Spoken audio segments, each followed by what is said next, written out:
kailangan pang ipagtanggol ang teritoryo ng bansa.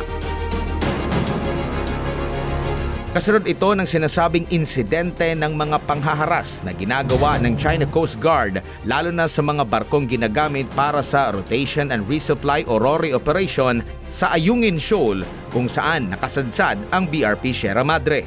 Kabilang na sa mga insidente na ito ay ang pag-water cannon ng China Coast Guard sa mga sasakyang pandagat na kinontrata ng militar at mismong mga barko ng pamahalaan.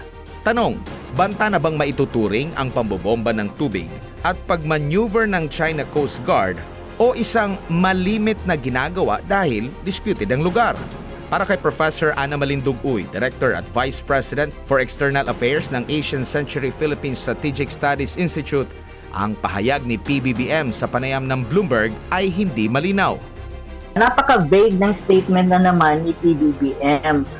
What do you mean by threat in the first place? We should define what is the threat. Ano ba ang threat? Is it what he's referring to is the South China Sea dispute? I mean, it's been there for the longest time. Hindi pa siya presidente, may dispute na sa South China Sea. And wala namang threat directly coming from China. And do you really think China will invade the Philippines? I don't believe in it and I don't think so. So unang-una, what is the threat that she's referring to? Second is what is the territory that he's referring to na sinasabi niya na we need to defend our territorial rights. In the very first place, when you talk about territory, may boundary talaga ang Pilipinas na based on UNCLOS na territory natin, ibig sabihin we have sovereignty. But when you go beyond the 12 nautical miles, that's not anymore our territory. So we don't have territorial rights really. We only have sovereign rights, which is the EEZ. But the EEZ is even complicated issue. So hindi ko maintindihan yung mga ganyang klaseng statement ng isang pangulo na hindi malinaw. Para naman sa kilalang political strategist na si Malutikia, lumala ang banta sa West Philippine Sea matapos na payagan ng Marcos administration ang karagdagang EDCA sites ng Estados Unidos dito sa Pilipinas. Sa kanyang kolum sa pahayagang The Manila Times, sinabi ni Tikia na ang ikinainis ng Beijing ay ang karagdagang EDCA sites ng Estados Unidos. Matagal na ang hidwaan ng Estados Unidos sa China, lalo na ang laging pangingialam ng US sa issue ng South China Sea at sa issue sa Taiwan. Sinabi naman ng international law expert na si Attorney Harry Roque ang kanyang teorya sa panibagong mga insidente sa Ayungin Shoal. Para sa kanya, intensyon ng Marcos admin na galitin ng China. Ang aking teorya dyan ay talagang pinaiinit ng Pilipinas para magkaroon sila ng dahilan, tayo, na tumakbo sa mga Amerikano at sabihin natin, Mutual Defense Treaty, tulungan nyo kami, inaapi kami. Bakit ko naman nasabi yun? Alam nyo naman po, nung panahon ng dating administrasyon, bagamat hindi naman ito talaga binding on the new administration, no? Pwede sila gumawa ng sarili nilang pulisiya, naiiwasan ito mga ganito mga insidente kasi nga nagkaroon ng kasunduan. Basta status quo, walang problema. Kung ang dadalhin ay tubig at pagkain lamang sa Sierra Madre, yung mga kasanduluhan natin doon, walang problema. Pero ang nangyayari, nagpipilit din ang Pilipinas ngayon na magdala ng mga repair materials. Dahilan, kaya tuloy sinasalubong sila ng water cannon. Ang tingin ko, talagang intensyon ng Pilipinas na talagang galitin ng China nang sa ganon, magkaroon ng mas marami pang ganito mga insidente at makakatakbo tayo sa Amerika under the Mutual Defense Treaty para labanan ng China. Pero ang aking teorya, mabibigo tayo. Dahil tignan man natin ang nangyayari sa daigdig. Yung nagsalita recently si President Biden kung ano mga prioridad nila sa Asia, hindi po niya nabanggit ang Pilipinas, nakasama dun sa prioridad niya. Wala rin nabanggit sa WPS. O BFF tayo. Oo, akala ko BFF tayo, pero hindi naman binabanggit na tayo tutulungan at hindi binabanggit na prioridad yung ating sigalot sa China sa paglalaban ng teritoryo dyan sa West Philippine Sea. So yan ang aking teorya. Talagang pinaiinit natin para makisali sa gulong mga Amerikano. Ang mga Amerikano naman, dahil meron na silang dalawang gera na sinusuportahan dyan sa Ukraine at sa gitnang silangan, ayaw nila ng pangatlo. Kaya mabibigo na naman tayo. Mauulit muli ang ating kasaysayan na umaasa tayo sa ating mga big brothers na mga Amerikano para sa sakluluhan tayo laban sa China na wala namang mangyayari dahil hindi naman sila magre-responde, no, sa ilalim ng Mutual Defense Treaty. Ganito rin ang nakikita ni Professor Ana Malindug Uy. It's like staging a drama.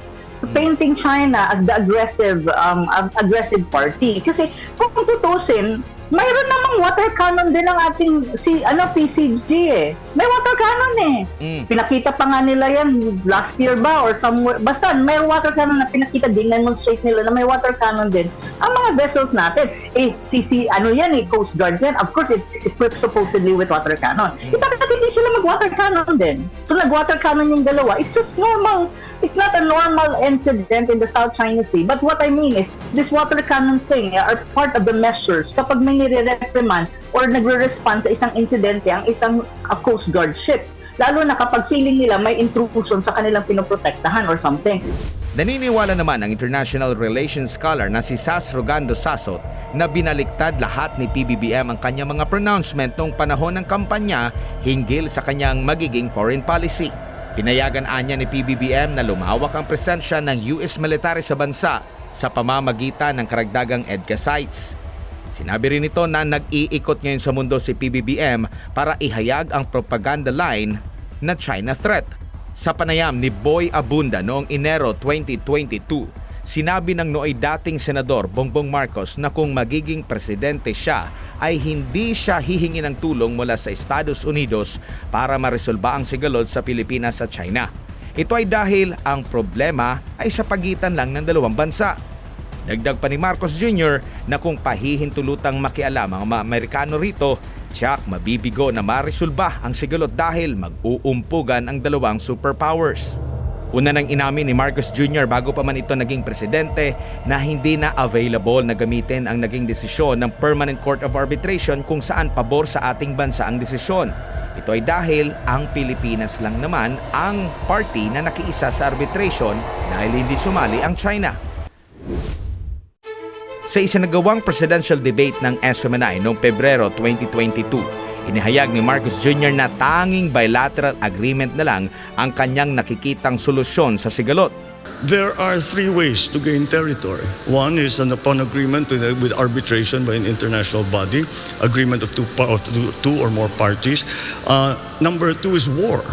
And number three is bilateral agreement. We're left only, I think, with bilateral agreement. And that's what we should pursue. Tila hindi naman nagtutugma ang mga bagong ganap sa sinasabing isinusulong ngayon ng pamahalaan ang makahimok ng mga banyagang mamumuhunan sa Pilipinas. Ito ang laging ipinagmamalaki ng Marcos admin sa mga biyahe nito sa iba't ibang bansa. Ito rin ang nirarason kung bakit kailangang luwagan ng economic restriction sa saligang batas sa pamamagitan ng charter change o CHACHA. Ngunit paano ka makakahimok ng mga foreign investor kung tumitindi ang mga sigalot sa ating rehiyon at nagkakaroon ka ng kaaway bunsod na rin ng pag-uudyok ng isang external power, ang US?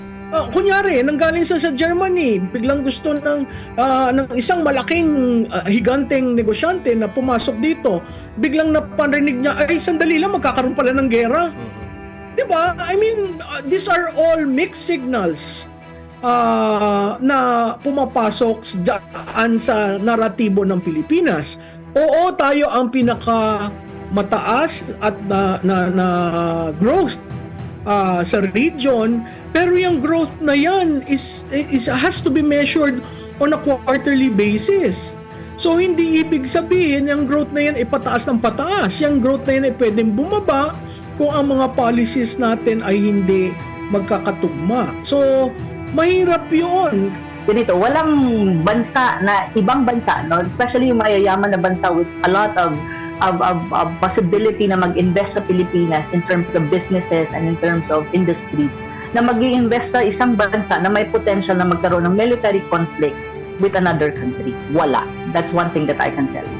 Why? Because mahirap kasi sa isang investor ang mag-i-invest ka sa isang bansa na nakikita mo sa horizon na ang geopolitical situation niya at ang foreign policy niya magulo. Sa lumabas na December 2023 survey ng Okta Research na kinomisyon ng Armed Forces of the Philippines, sinasabing 3 sa 4 na mga Pilipino ang handang lumaban para sa Pilipinas sakaling magkaroon ng conflict laban sa mga dayuhang kalaban. Ang tanong ngayon, interes ba ng Pilipinas o ng mga Pilipino ang ipinaglalaban ng kasalukuyang administrasyon? O ito'y interes ng mga dayuhan? Ano ba ang sinasabi ng ating kasaysayan patungkol sa ginawa ng Amerika sa Pilipinas. Naaalala pa ba natin ang mga ito o muli na naman tayong magpapalinlang sa bansang minsan na tayong kinawawa at inabuso? Magpapalikta ba tayo o kaya nating manindigan para sa kapakanan ng mga Pilipino na siyang ipinaglalaban ng ating mga bayani noon?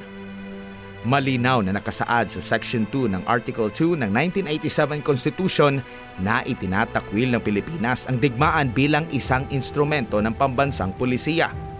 Ayaw nating maging proxy o pawn ang Pilipinas sa sigalot sa dalawang dambuhalang bansa gaya ng nangyari sa Ukraine.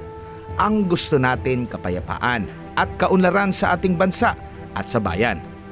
Una nang sinabi ni PBBM na epektibo ang pulisiyang friends to all, enemy to none. Maraming magandang naidudulot ang may mga kaibigang bansa na makatutulong sa ating paglago. Mismong sa bibig na rin ni PBBM nanggaling, kung hindi man magkasundo, ang pakikipag-usap pa rin ang paiiralin hanggang sa magkasundo. If we agree, we will cooperate and we will work together. And if we differ, let us talk some more until we develop a consensus. After all, that is the Filipino way. But we will not waver. We will stand firm in our independent foreign policy with the national interest as our primordial guide. Kung matagal na itong pinaninindigan ni Marcos Jr., bakit biglang nagbago ito ngayon? Ano ang dahilan? Kung titindi ang sigalot na ito, handa na ba tayo sa magiging epekto nito tulad ng gyera? Tsak labis na maapektuhan ng Pilipinas. Maraming kinakaharap ngayon na pagsubok ang taong bayan na dapat unang matutukan ng gobyerno. Nariyan ang patuloy na pagtaas ng presyo ng mga bilihin, problema sa korupsyon, illegal na droga at kriminalidad. Ikaw, dapat ka magtanong, kailangan ba talaga na ganito ang approach natin? At ano ba yung gusto nating ma-achieve sa approach natin? Diba? Kung hindi natin na-achieve, gusto natin, dahil sa ginagawa natin, baka naman may problema doon sa gumagawa ng desisyon. At kung ganun nga, dapat isipin natin na baka kailangan ang palitan ay yung nagdidesisyon para magkaroon ng mas rasyonal na pag-approach sa issue na ito na sustainable ang solution, na merong incremental changes na nag-accumulate upang para mas maging solido at matibay ang changes. And of course, yung hindi iisipin na kailangan ninyong ibuwis ang inyong buhay. Dahil ang solusyon involves sending you to your death doesn't have any solution. Okay? Kung ikaw ba'y nakikipag-away ka sa iyong asawa, ang solusyon ba ay pakikipagpatayan? Hindi. Ang solusyon ay pakikipag-usap. At katulad na rin ng sinabi ni Bongbong Marcos noong 2022 sa kanyang unang-unang SONA, ang Filipino way ay mag-usap tayo. Kung mag-agree, let's cooperate. Kung hindi pa tayo mag-agree, let's talk some more until we reach consensus. That's the Filipino way. Yan po yung Bongbong Marcos na nawawala ngayon at sana'y makabalik na sa kanyang tunay na sarili.